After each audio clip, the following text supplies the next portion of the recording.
Hello, today we are solving October 2024 paper Unit 2 question number 3. Aberdeen Industrials PLC is calculating accounting ratios for the inclusion in the annual report. The following information is available for the year ended 30th September 2024. Okay, so this is about the accounting ratios for the annual report, and they have given information about the equity holdings they are having, their non-current liabilities, okay, and the dividends and tax they have paid, and their share value in the exchange. Okay, so now calculate for the year ended 30th September 2024. First one is they want you to calculate dividend per share issued. Okay, so what was the dividend per share that was issued?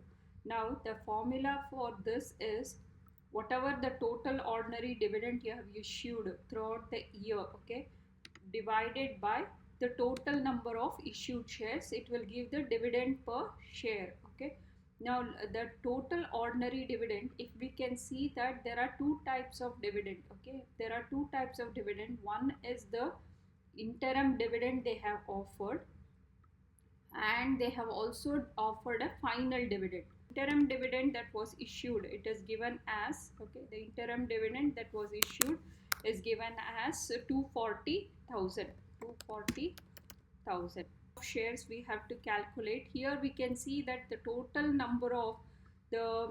total share capital value, from this you can calculate. Okay, the total number of shares, the total ordinary shares will be equal to total ordinary shares is equal to 10 million. Okay, 10 million at the rate of 0.5, at the rate of 0.5. That means I have 20 million shares, that is equal to 20 million shares. We have to find that it was final dividend was issued per share is 0.018 pounds into 20 million shares are there. You have to multiply, that was the total cost that was issued, divided by 20 million, divided by 20 million shares.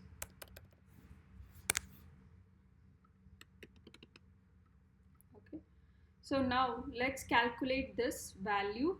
So that is equal to 240,000. Okay, 240,000 plus 0.018 into 20 million is equal to 360,000. Okay, divided by 20,000.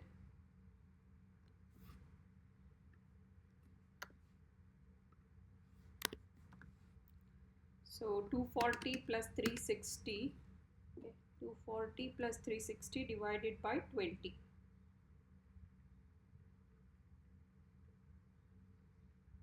So that is equal to 3. Okay, 30 or 3 pence per share. Okay, so 3 pence per share. So that is equal to 3 pence per share. Okay, that is equal to 0.03 pounds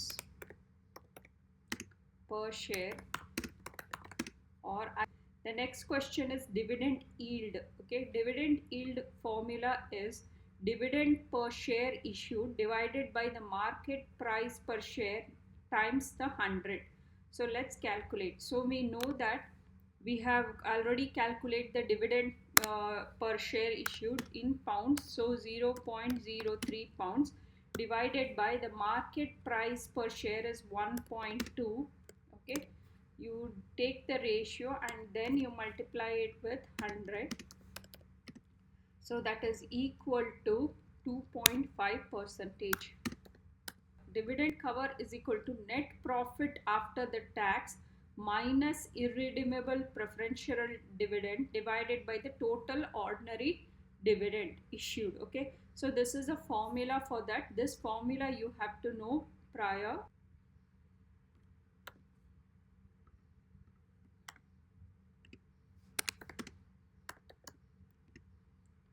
Tax minus the total tax on profit that was paid. Means I want only the profit after the tax was paid. Profit after the tax. So 640, 6.4 million, okay, minus this tax on the profit is 1.2 million is equal to 5.2 million. Okay, this is equal to 5.2 million pounds. Okay, then it says that irredeemable preference shares. Okay, what is the dividend that was given? We have to calculate that also. So calculate the net profit after the tax was paid, then calculate the irredeemable preference dividend that was issued. So we can see that they are issued at the rate of 5%. Okay, and the total value of irredeemable preference shares is 20 million. So let's calculate. So if the dividend is issued on 20 million, so 5% on 20 million shares issued will be equal to 1 million.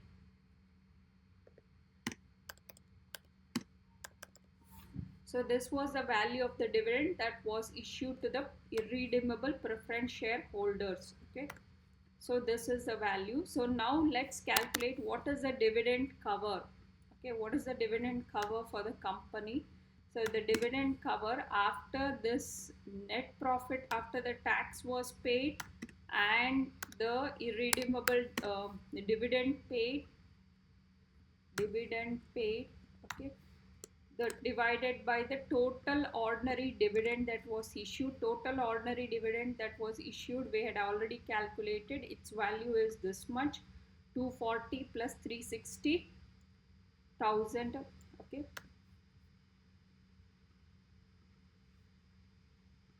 next we have to calculate EPS, earnings per share. Okay, earnings per share. So the formula for this is equal to net profit after the tax minus irredeemable preference dividend. Okay, irredeemable preference dividend that was issued,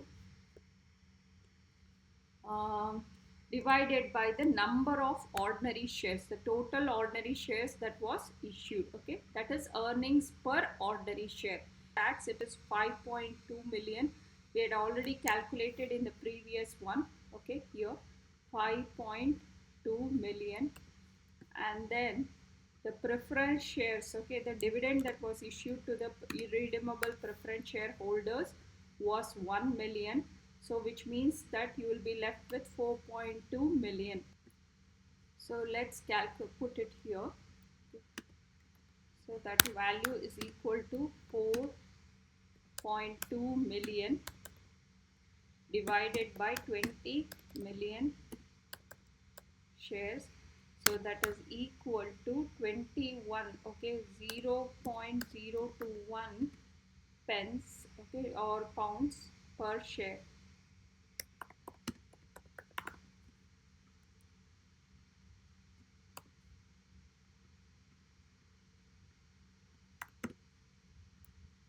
Okay, you can write it in terms of pounds or pence.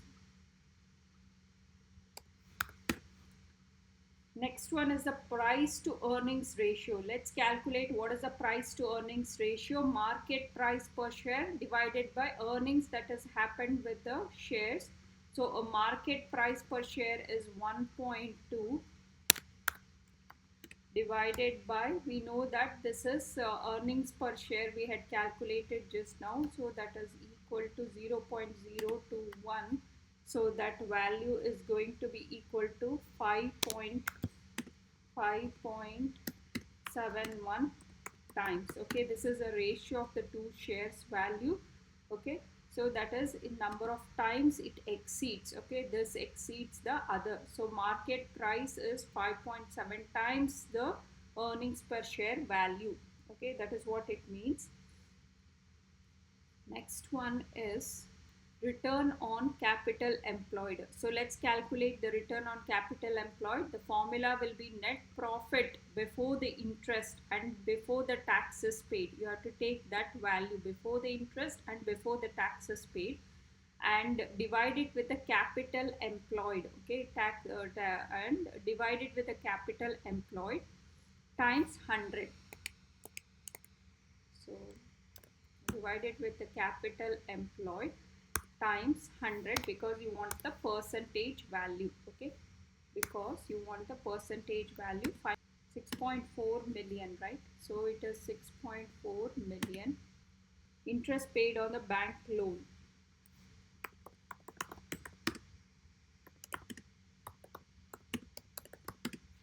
So that is equal to interest paid on the bank loan was 8% of 5 million.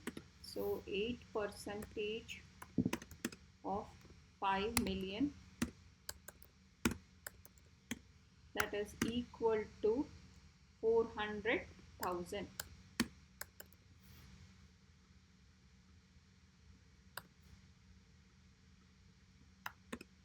Okay, that is equal to 400,000. Then 12% debenture interest. Okay, interest for debenture is equal to interest for debenture is equal to 12% on 10 million. That is equal to 1.2 million. Okay, 1.2 million pounds. So that is equal to 1.2 million pounds. These are the total interest. And then is there any other interest? Then redeemable preference shares. Okay, interest, we have to include that also. So that is 6% of, okay, on the non-current liabilities and redeemable shares. Okay, and redeemable shares, we have to include that also. So interest towards paid for redeemable shares,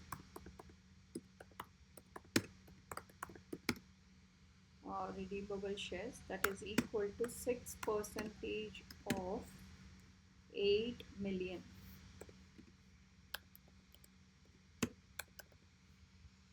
So that is equal to 480,000 pounds. Calculate the capital employed.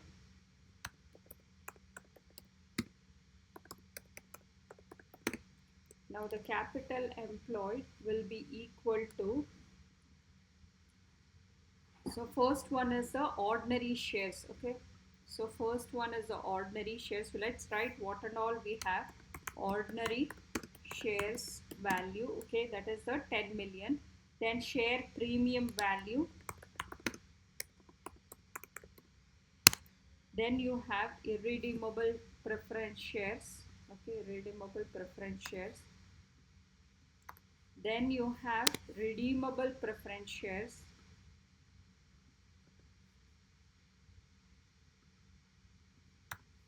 These are all different forms of capital, which was equity and capital that was employed in the business. Then you have the general reserves. Okay, general reserves.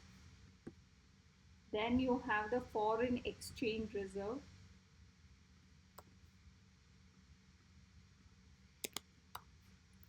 Then you have the retained earnings.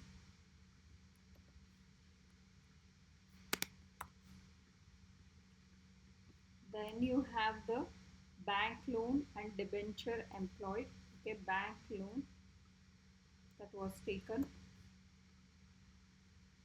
So these are the capital employed through equity, through profit, and then bank loan and debenture.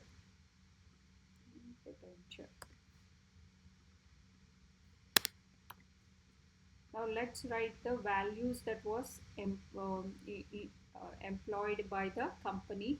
So ordinary shares, okay, it was 10 million pounds. So let's write that. And then you have the share premium value, which was also 10 million. So 10 million. And then you have irredeemable preference shares, 20 million was employed, so that is equal to 20 million. And then redeemable shares value that was issued and raised money was 8 million.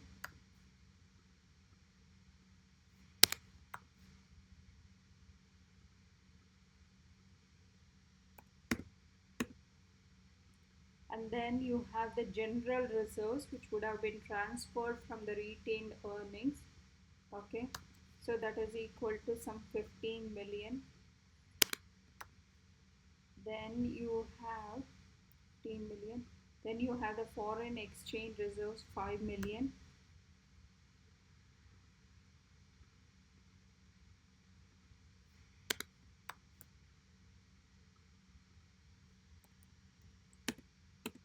Okay. Then you have the for retained earnings, which is 3.2 million.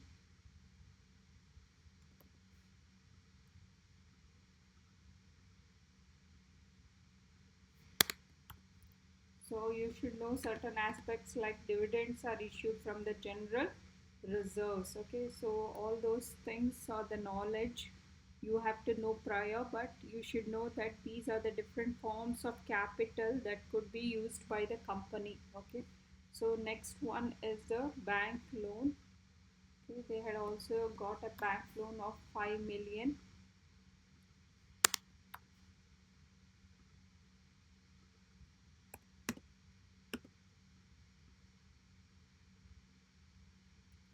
Then you have debenture. Debenture loan was 10 million.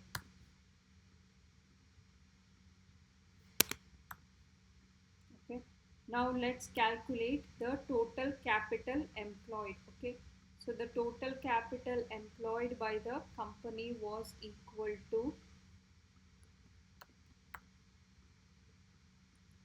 so the total, you had to add up all these values which is in pounds.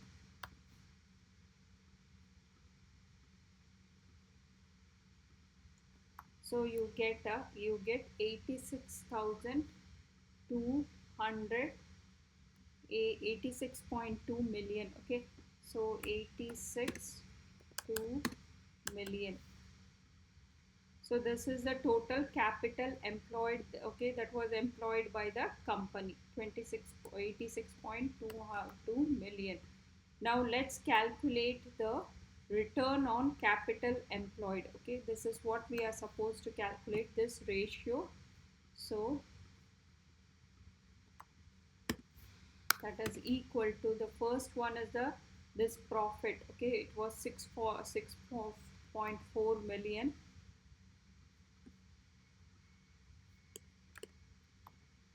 Then you will add up the all the interest. Okay, all the interest, 400, 1.2 and 4.8. Okay, so 400 million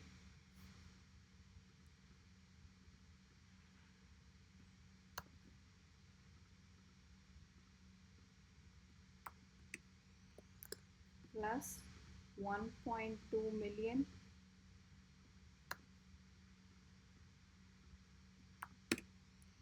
plus this one, and then 4.8 million. I just need the net profit before the interest and the tax was paid, 86,200,000. So we have to take up the one profit which was after the tax. So you add up what was the interest that would have been there with the company even before the interest was paid. So take up that value of the profit, divide it with the capital employed, and then you multiply it with 100. Okay, and then multiply it with 100. So the value is going to be equal to ROCE, return on capital employed, will be 9.84%. So for every £1 they have invested, they would have earned £9. Okay, that is the return on capital employed.